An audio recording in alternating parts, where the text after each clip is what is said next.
जय जोहार में प्रगति अग्रवाल और आप देखा था न्यूज प्लस 21। चलो एक नजर डालथन संझा के खबर में।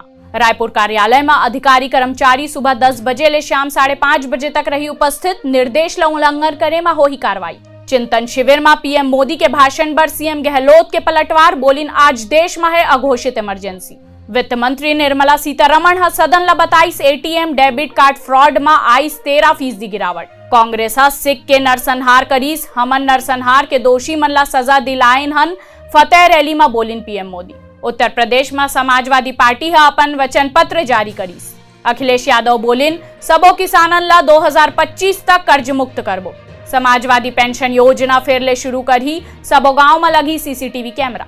अखिलेश बोलिन महिला मन के नौकरी में 33% आरक्षण, हेड क्राइम में 0 टॉलरेंस। बंगाल के राज्यपाल जगदीप धनखड़ के खिलाफ कलकत्ता हाईकोर्ट में दायर हुई पीआईएल तत्काल हटाए के करिस मांग। कोलकाता ले गिरफ्तार हुई जेएमबी के एक आतंकी फर्जी दस्तावेज बना के रचत रही साजिश। ऐसे ही तमाम जानकारी पर हमारे चैनल ला लाइक और सब्सक्राइब करना जन भूलू और नोटिफिकेशन पर बेल आइकन घलो दबाहू। देखत रहो न्यूज प्लस 21, आप मन के हक की बात।